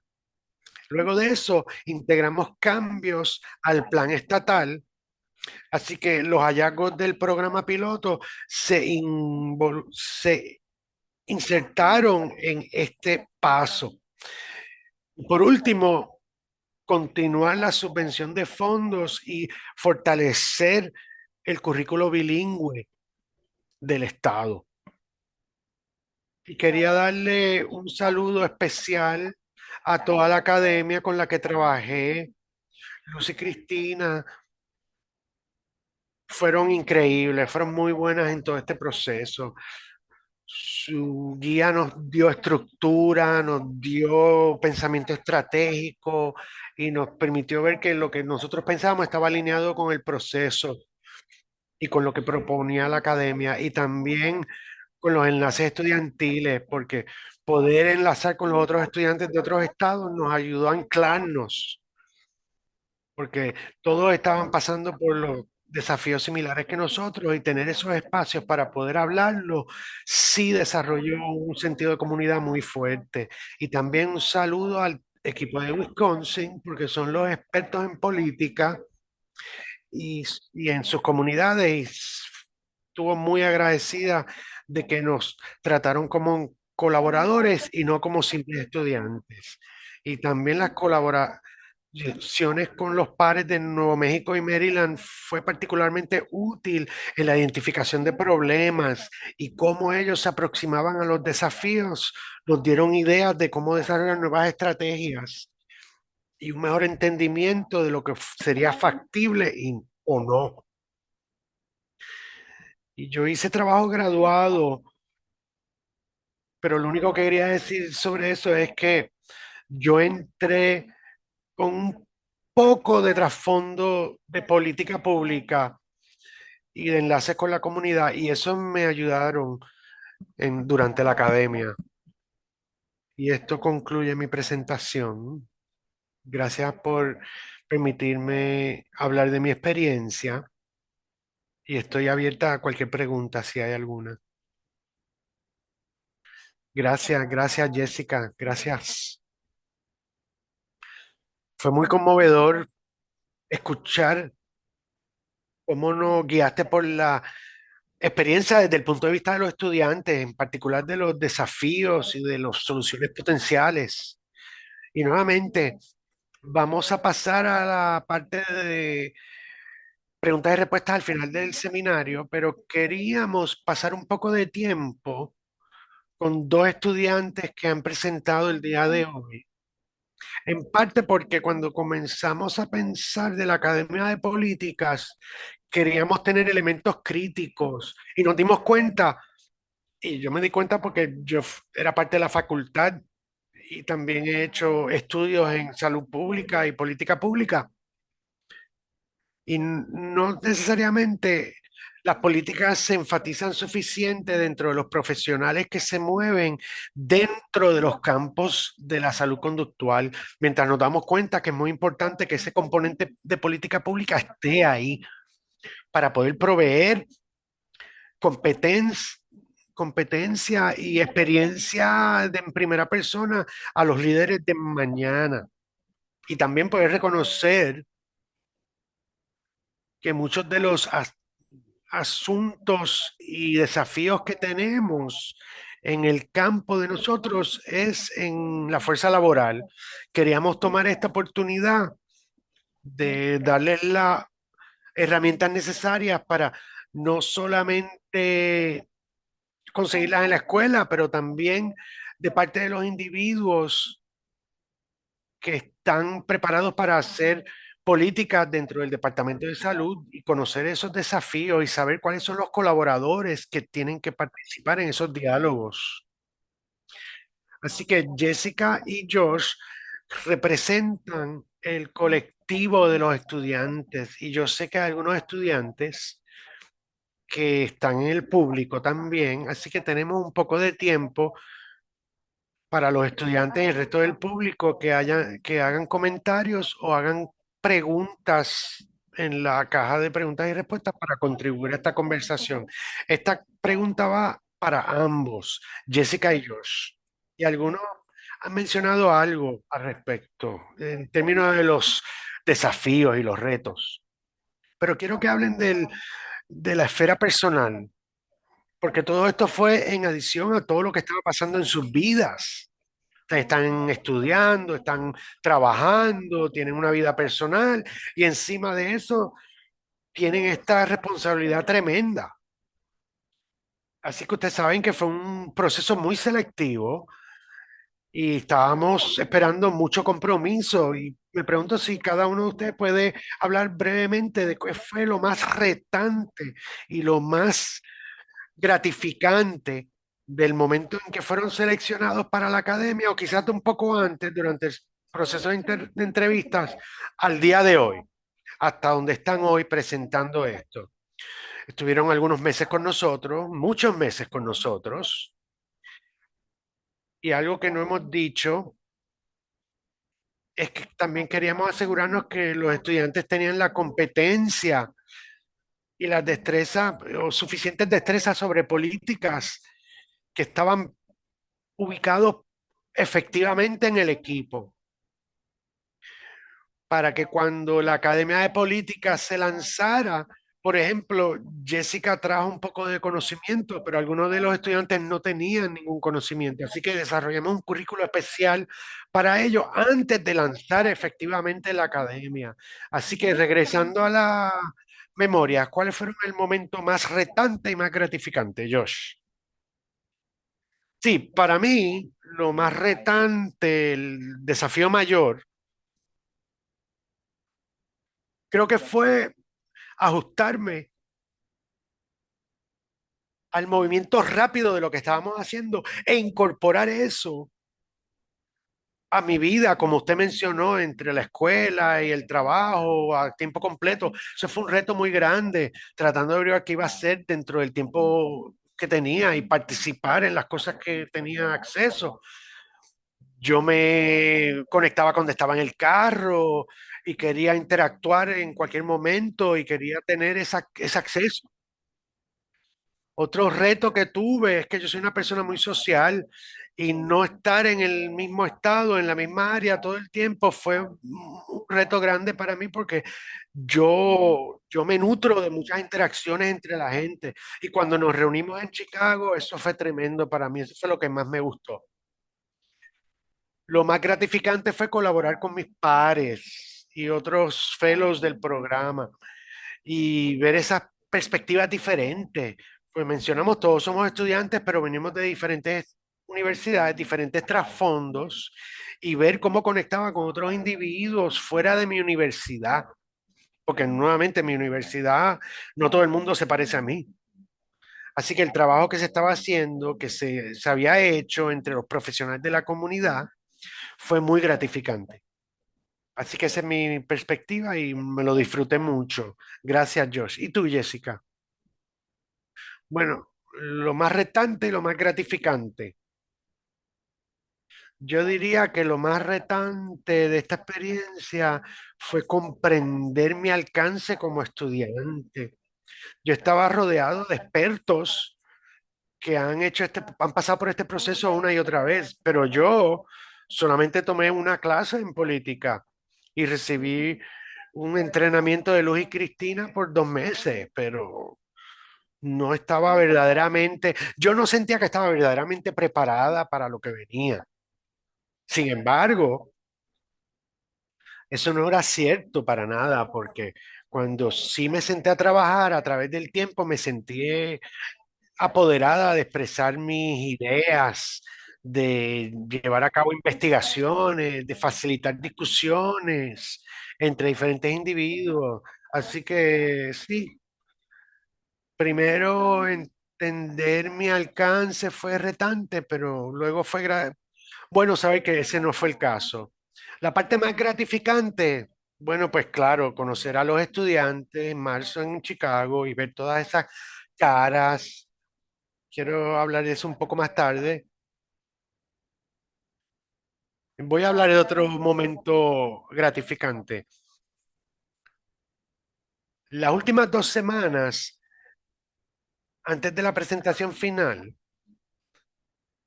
cuando todos nos sentamos y hablamos del plan de acción para esta política, esta muestra de política, una vez el papel de nosotros concluyó y finalizamos nuestras recomendaciones de política, fue muy importante crear un plan de transición para ir de la planificación a la implementación. Así que esas 2 semanas nos enfocamos sobre eso e identificamos fuentes de recursos, de fondos, de personal en el Departamento de Servicios de Wisconsin, poder involucrar qué departamentos podíamos, a qué departamentos podíamos acudir para moverlo hacia adelante y ser parte de esa conversación, ser de esa parte de esa vanguardia, de ese proceso de vanguardia, fue muy gratificante.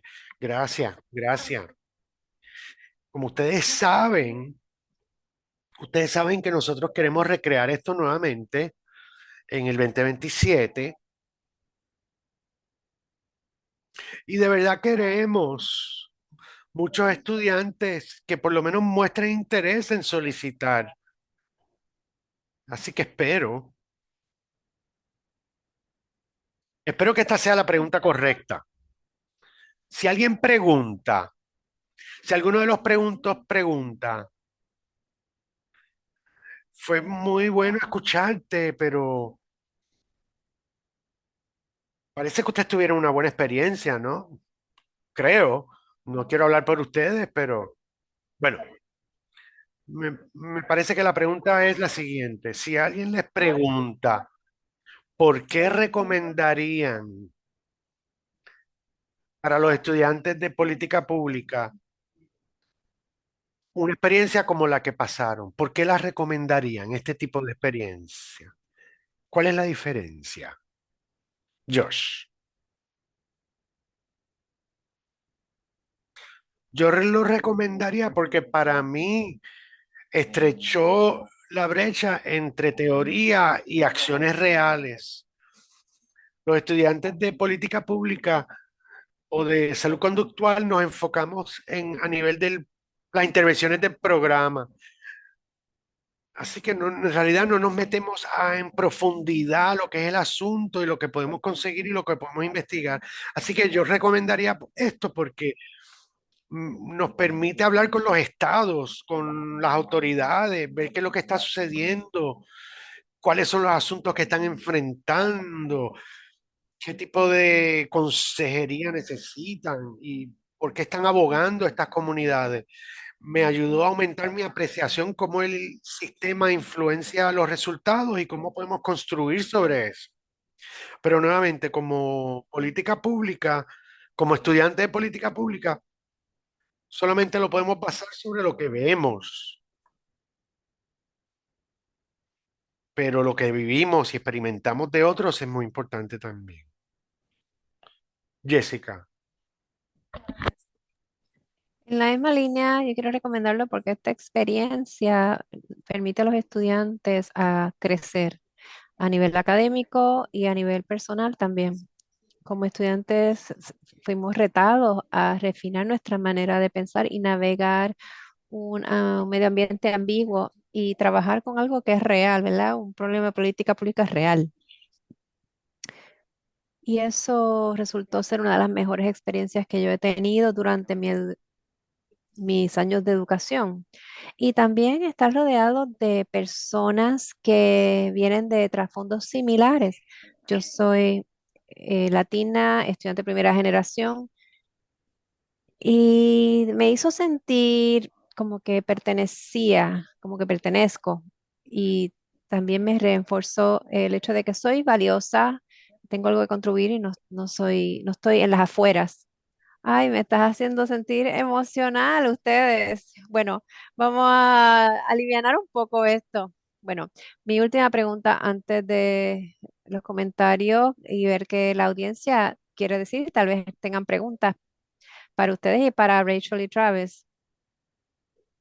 En 10 años, porque yo estoy convencida que esto va a suceder, cuando ustedes sean líderes en la salud conductual, porque los 10 de ustedes van a hacerlo. ¿Cuál sería la memoria? En 10 años, ¿verdad? Van a haber tenido muchas experiencias, pero en 10 años, cuando sean ya líderes, ¿cuál va a ser la memoria que les va a hacer sonreír cuando recuerden su participación dentro de nuestra Academia de Política Pública?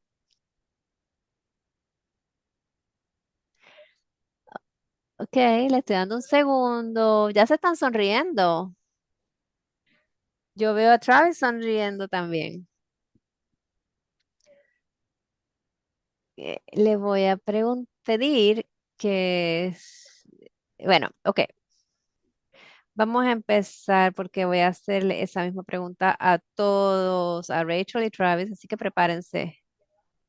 Y si hay algún otro miembro de la academia que esté en línea, por favor. Josh, ¿qué te va a hacer sonreír?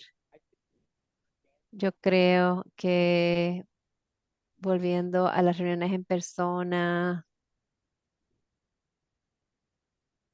¿verdad? Podríamos estar trabajando en algo todo el día y en la noche nos juntábamos para simplemente compartir y meramente estar juntos fuera de, el contexto de trabajar en política y mirar otras cosas.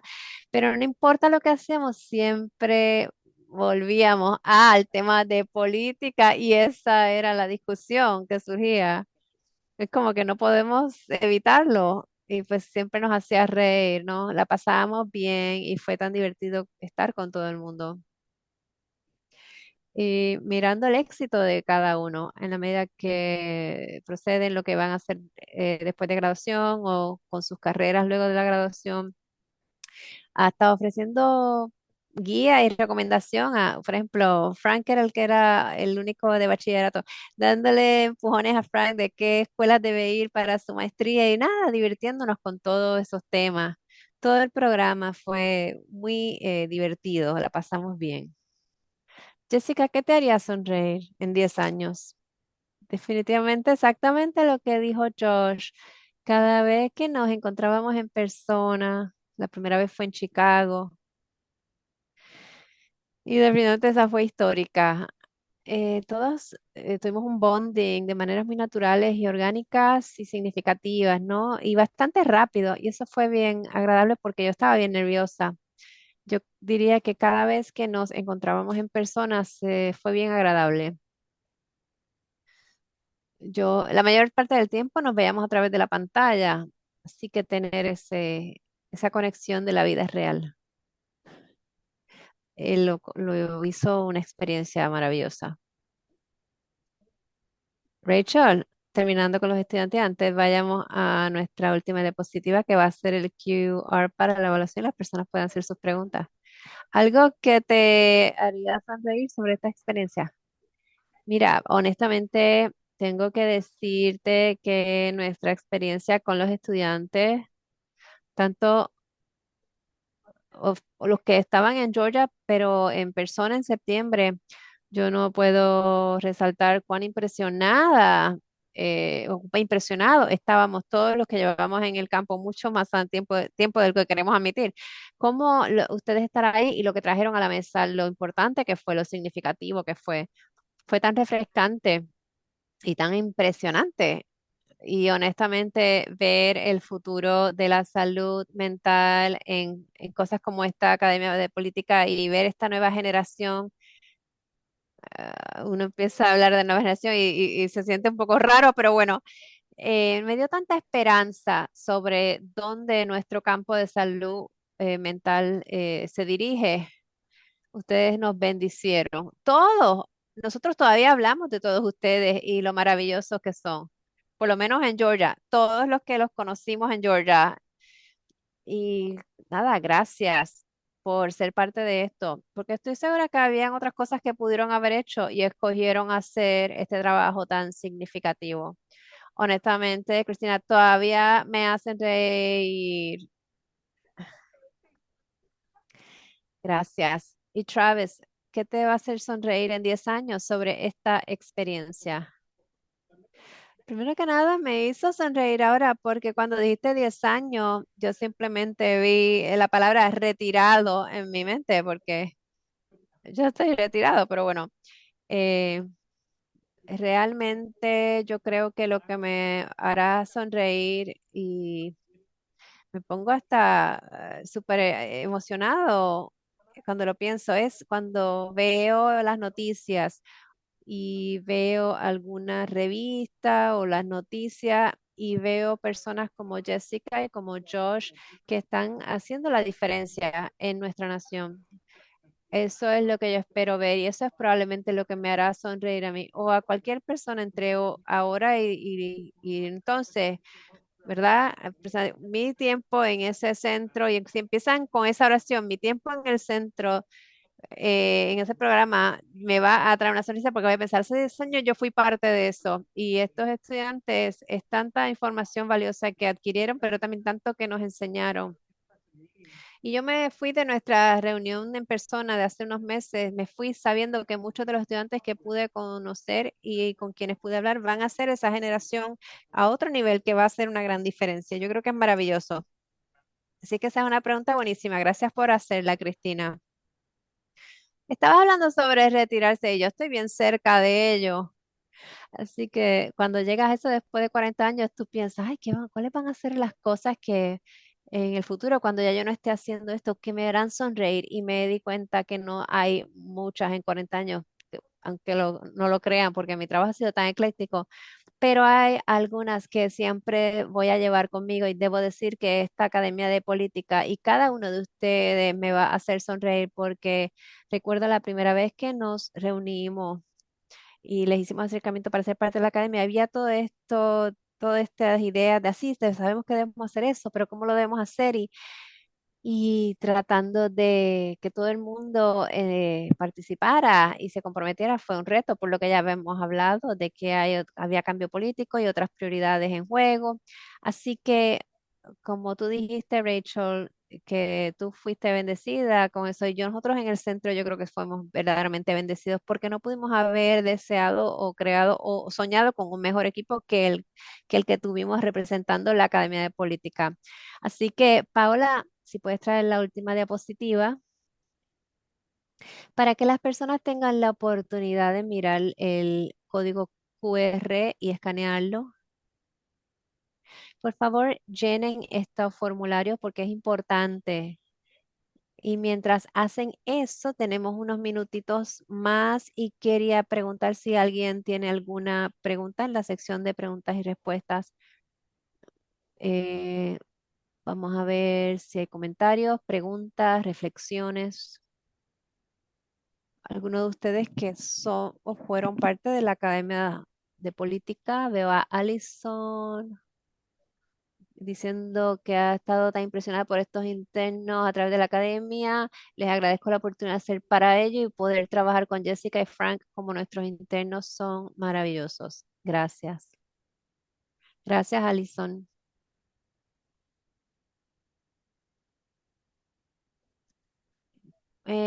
Reflexionando sobre esto y como dije, ya yo estoy ya en retirada, acercándome a ese momento de retiro. Es importante mirar hacia atrás y ver cuál era la intención cuando creamos esta academia de política. No hay un precedente de ello, de lo que usamos en términos de traer todas esas comunidades. Y en adición a la dedicación y la excelencia de todas las personas que participaron, creo que también hubieron unas consecuencias no intencionadas, como le mencioné a Travis. El hecho de que una de nuestras preocupaciones era qué hay allí para los estados que están apoyando. Yo creo que Travis y y yo me atrevo a decir que lo mismo aplica a los otros que fueron los apoyos, los estados que apoyaron. Creo que hubo mucho aprendizaje sobre cosas que son importantes y que tal vez las personas estaban mirándolo directamente, no lo estaban mirando directamente, o soluciones potenciales que se pudieron mirar a través de esta interacción con los estudiantes y que tal vez le lleven a sus estados a trabajar con esos retos de manera distinta. Yo creo que para mí lo más la cosa que me va a hacer sonreír es que hemos creado una comunidad de conocimiento a través de los Estados Unidos. Ahora mismo tuvimos 10 estudiantes llegando de distintos estados con distintas experiencias. Escucharon que, como dijo Jessica, cuando estaban mirando la implementación, estaban mirando las experiencias de otros estados que no necesariamente fueron parte de la academia. Así que hemos creado esta comunidad de conocimiento. todos los que participaron en esta Academia de Política Pública van a continuar estando en contacto. Y yo estoy convencida sobre ello, al punto de que algunos de ustedes han dicho a los estudiantes, ay, vamos a necesitar personas, tal vez tengamos posiciones abiertas para ustedes.